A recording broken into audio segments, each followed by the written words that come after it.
Comme chaque semaine, je vous emmène découvrir les artisans qui font battre le cœur de l'Hexagone et les lieux qui font son prestige. Aujourd'hui, dans version française, direction les abords de la place des Vosges à Paris, où se trouve la demeure d'une figure emblématique de la littérature française, la maison Victor Hugo. Clara Daguin fait rimer mode et nouvelles technologies, une créatrice lumineuse qui déconstruit les codes fashion. Quand les dessous passent dessus et ne se font plus discrets du tout, c'est que le monde couture s'en est emparé, aujourd'hui en mode lingerie. Vous trouvez les perles ringardes, détrompez-vous. Clémentine Despoc donne un coup de pied à l'héritage de grand-mère avec des créations décalées. Et avant de retrouver la créatrice Clara Daguin, tout de suite le point de vue.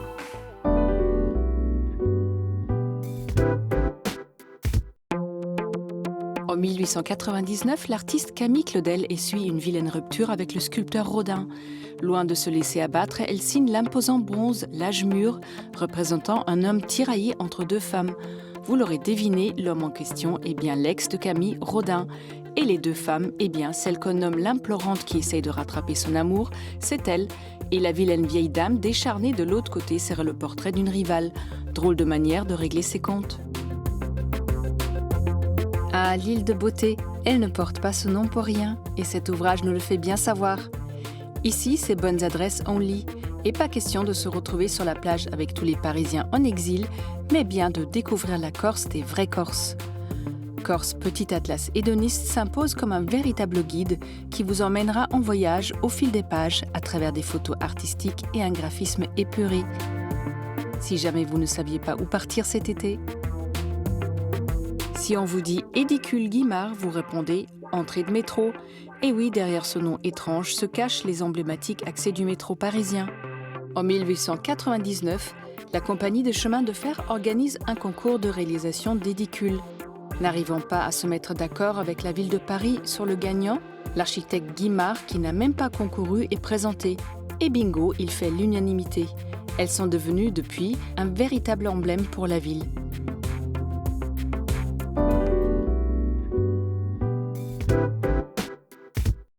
Avis aux amateurs de littérature. Dans Tous au musée, nous rendons une petite visite à la maison de l'écrivain Victor Hugo, un lieu chargé d'histoire.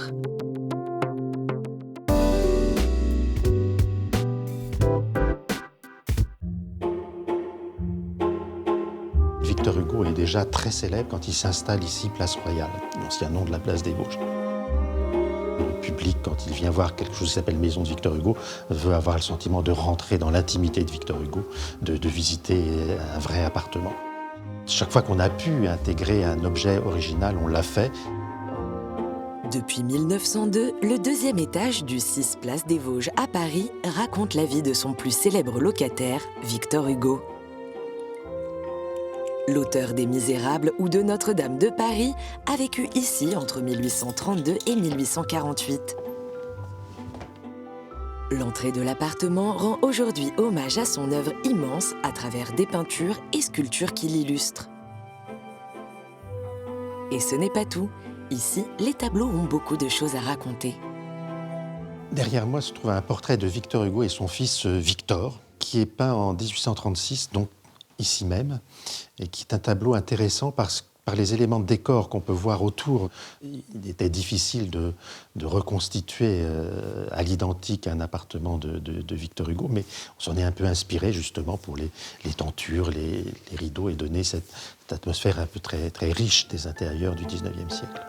Mobilier et effets personnels de Victor Hugo rythment la visite. Mais les rassembler n'a pas été si simple. Tous les meubles ont été vendus lorsque l'écrivain s'est exilé et ses proches amis, dont Paul Meurice, initiateur du musée, en ont racheté quelques-uns.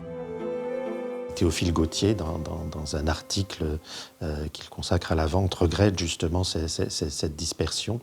Donc je pense que les écrivains n'étaient pas forcément très riches. Ils ont souhaité garder un souvenir, sauver des choses. En plus d'avoir de très bons amis, Victor Hugo était un homme de multiples talents, dont certains plus surprenants, comme la décoration d'intérieur que révèle cette pièce, le salon chinois. Alors, Victor Hugo, quand il est décorateur, décore la totalité du cube, les plafonds, les murs, le sol avec la moquette. Une cheminée redessinée, des porcelaines, des panneaux muraux.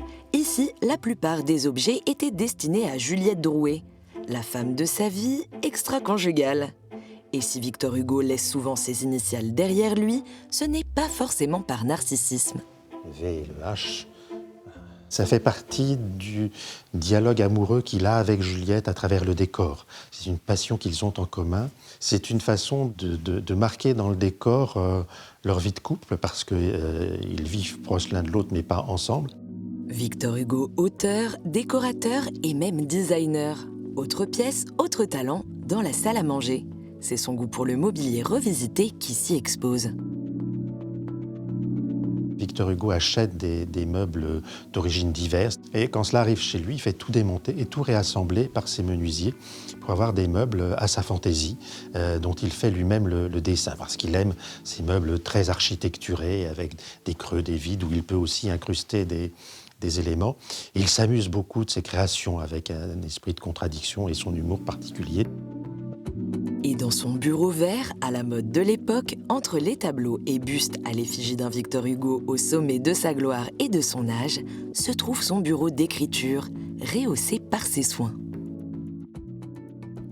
Il était installé dans sa chambre, ce qui fait que le matin, quand il se levait, qu'il était à sa toilette, eh bien, s'il avait une idée qui lui venait, il notait tout de suite. Ces petites notes, ce sont des fragments de Victor Hugo, des idées couchées sur les premiers morceaux de papier venus. Des trésors désormais conservés à l'abri des regards dans la bibliothèque du musée. Ici, par exemple, je vois Reine Anne, donc ce sont des copeaux pour l'homme qui rit.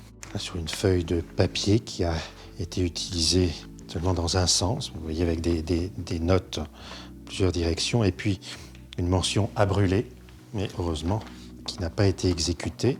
Cette maison est ainsi comme un héritage déployé en un musée qui retrace la vie de cet homme. Des fragments de vie jusqu'à sa chambre où trône le lit dans lequel Victor Hugo, le phare du romantisme, s'est éteint.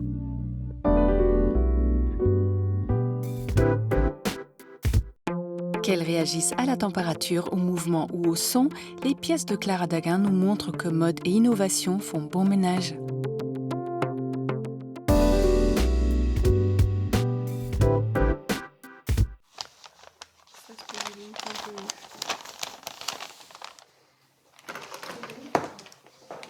Ce qui m'inspire principalement, c'est vraiment l'époque actuelle, où on est à un espèce de moment où la technologie devient vraiment omniprésente.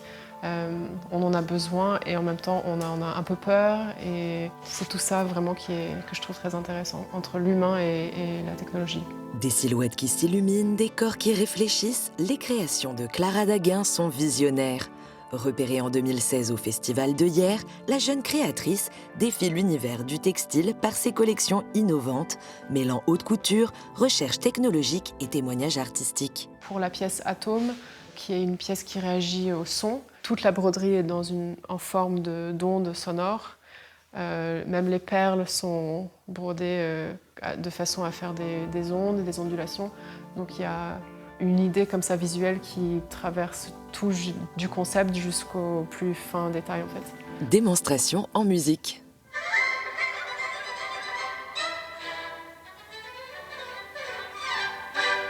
Pour cette pièce-là, c'était de la musique. Pour le gros bomber, qui était la version plus couture, c'était le mouvement. Donc quand on bouge autour, en fait, ça fait fluctuer les couleurs de la lumière. Pour Aura, c'est la température, la captation de la température du corps qui fait que quand on rentre dans le vêtement, ça s'illumine.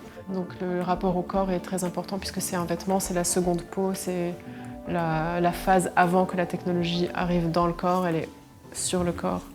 Là, on est sur une broderie qui s'apparente à des côtes au thorax. Et on a un capteur de rythme cardiaque qui vient se clipser sur l'oreille et qui va faire illuminer, pulser la broderie. Et après, on a des perles, des tubes et des broderies qui vont soutenir le circuit, qui est fait en fil conducteur. Une technologie sophistiquée qu'elle intègre dès le dessin des modèles qu'elle imagine sur ordinateur. Il y a vraiment un effet de surprise quand on travaille à l'ordinateur. Ça va très très vite, donc on peut superposer des images, faire des manipulations un peu bizarres qui font que d'un coup on a des formes qui se révèlent qu'on n'aurait pas forcément imaginé tout seul. Ça se passe tout en simultané, c'est-à-dire qu'on a l'image de un peu le graphisme global de la pièce qu'on veut avoir à la fin. Donc il faut penser le circuit en même temps que la broderie, c'est-à-dire qu'il faut imaginer comment organiser les LED par exemple d'une certaine manière pour que ça suive le graphisme de la broderie, mais il faut aussi imaginer la broderie pour qu'elle puisse être un support, un soutien pour le circuit. Par exemple, parfois j'utilise des petites LED, enfin des petites perles en verre qui vont faire comme des petits ponts, des petits murs en fait, pour que les LED se calent dessus et ça, tout va ensemble en fait. Un travail peu commun dans le métier de la mode qu'elle confie aux petites mains de son atelier, comme sur cette robe univers qui retrace au fil conducteur les dessins des constellations. Et puis vous avez bien réussi à avoir tous les bleus du même côté, c'est cool. Ouais, on a trouvé la technique. Là. Trop bien. Je trouve ça hyper intéressant de voir autre chose, en fait, de mêler une activité qui soit traditionnelle, donc la broderie, et aussi d'insérer une nouvelle technique que je connais absolument pas et qui m'attire, et de créer en fait un vêtement qui soit déjà super joli quand la lumière s'active. C'est vraiment c'est super sympa, je trouve.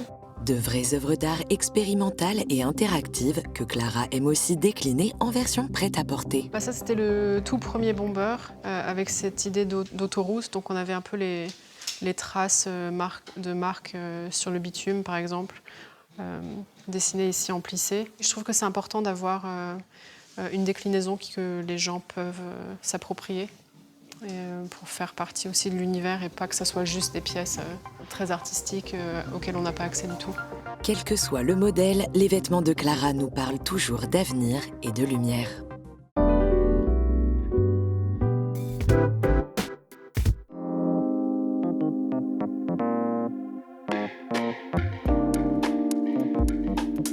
Bonjour Clara. Bonjour. Vous avez grandi dans la Silicon Valley, votre père est ingénieur, il vous a aidé peut-être avec vos premières pièces, j'imagine, mais la mode, ça vous a toujours fasciné également. Oui. C'était un peu les deux qui se sont rejoints dans un métier. Oui.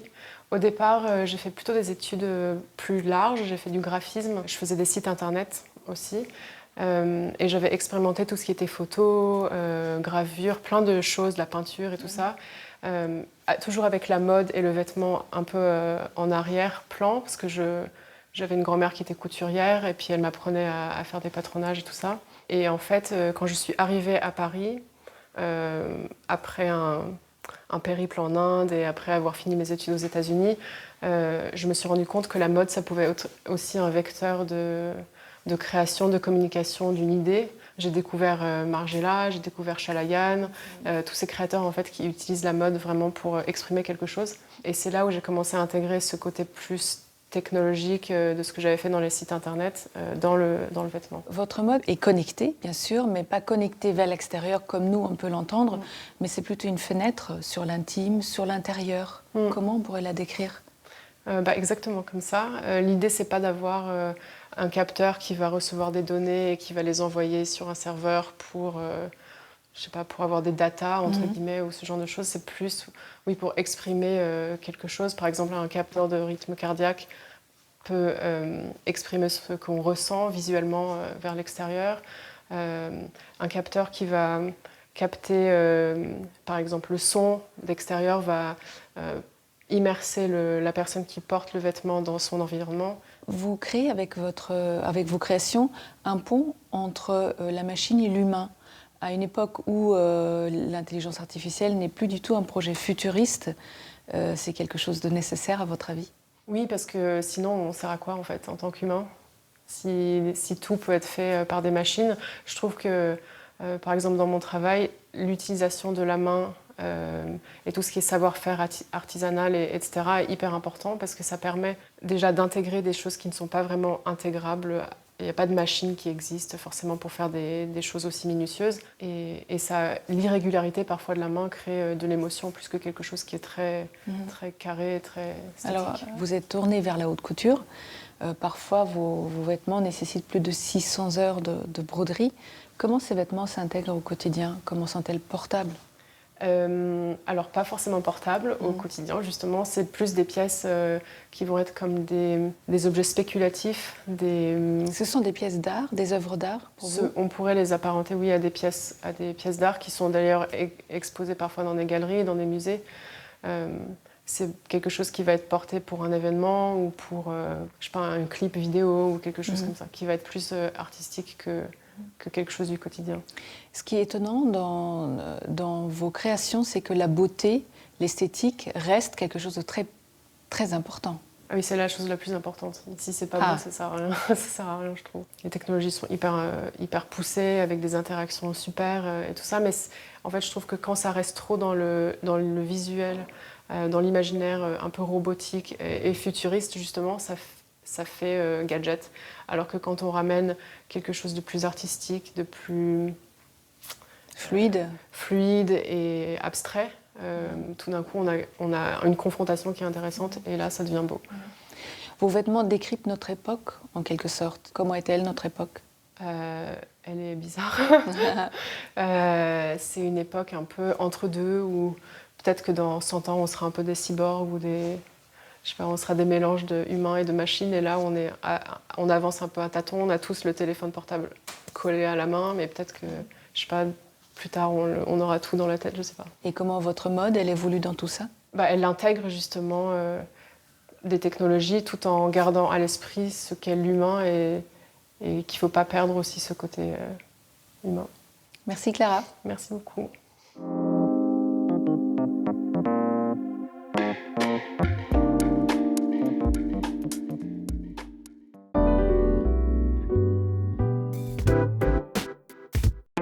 Un style sans dessus-dessous dans Mode avec un zoom sur la lingerie. Cette dernière n'a plus rien à cacher et les créateurs nous le font savoir à grands coups de défilé.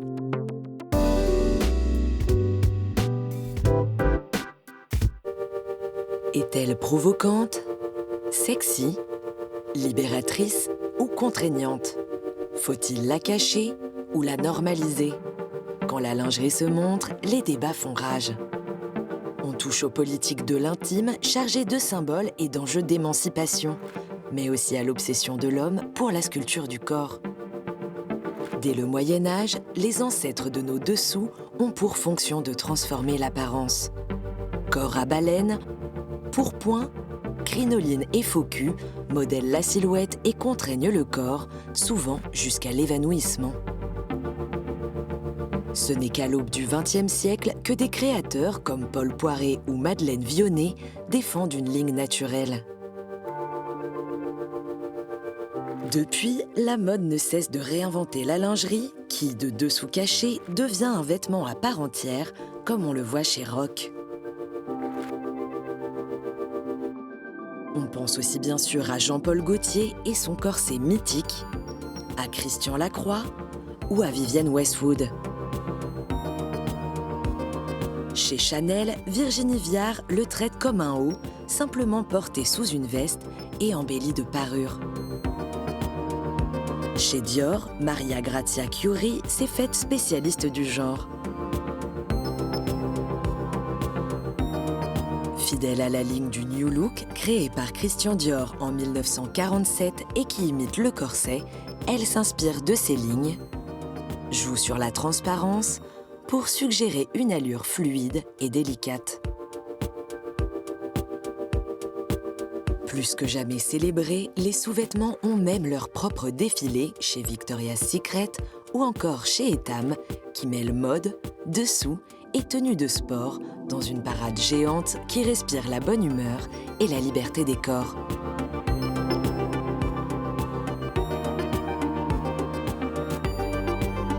Car l'important n'est pas tant la lingerie, mais tout ce qu'elle suggère. Chez Saint-Laurent, collants, body et soutien-gorge incarnent cette liberté dans une veine fantaisiste, une mode qui évolue à l'air libre, affranchie des conventions.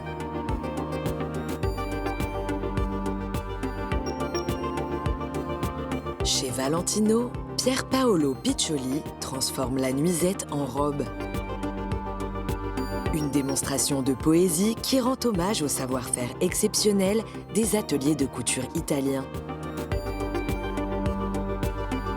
Tout comme Kim Jones chez Fendi, où le dessous s'intègre à des silhouettes luxueuses. Plus que jamais, son message est symbole de progrès. On ne transforme plus le corps, mais on l'expose pour mieux le célébrer.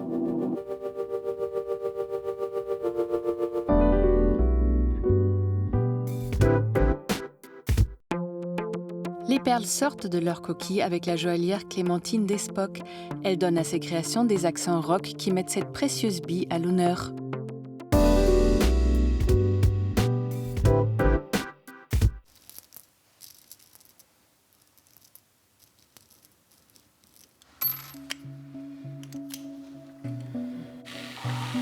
Ce qui me semble incroyable avec le bijou, c'est qu'il n'a pas une fonction essentielle, il ne nous aide pas à manger, etc.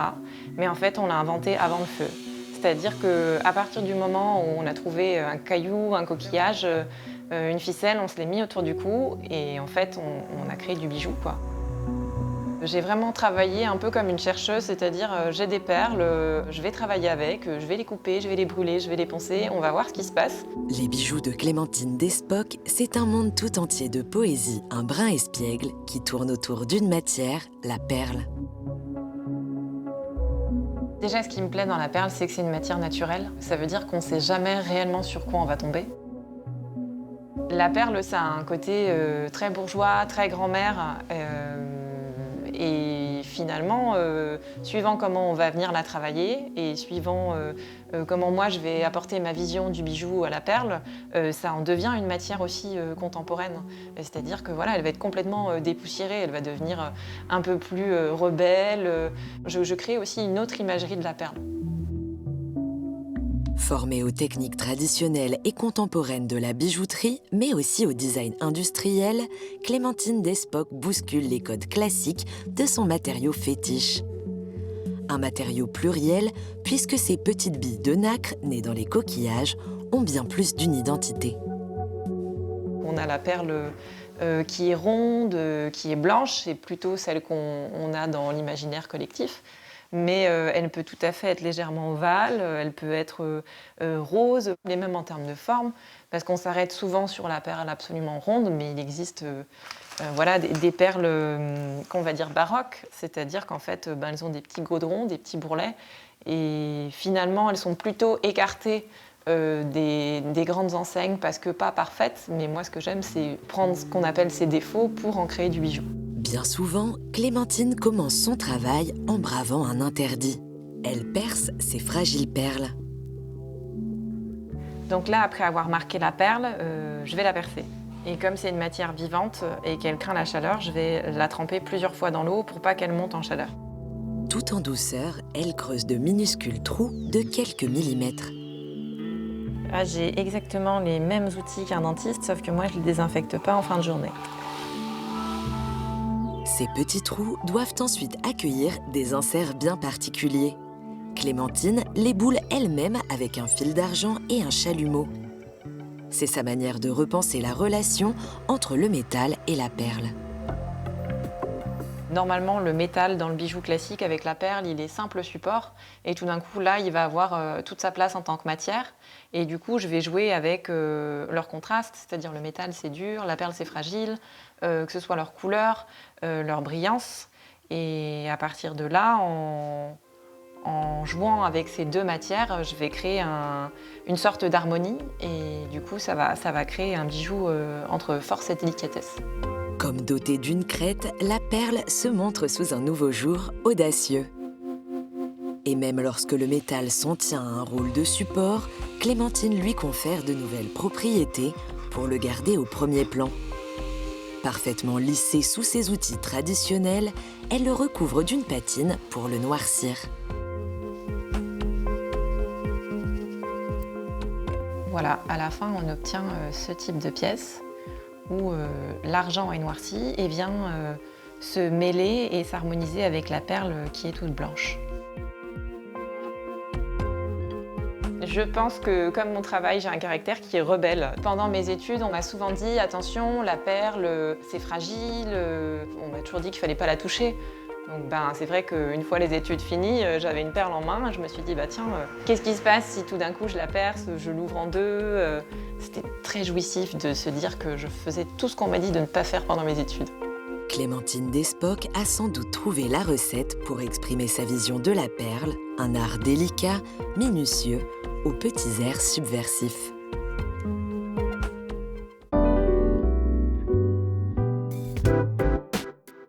Version française est déjà terminée, mais on se retrouve très vite pour toujours plus de découvertes. Bye!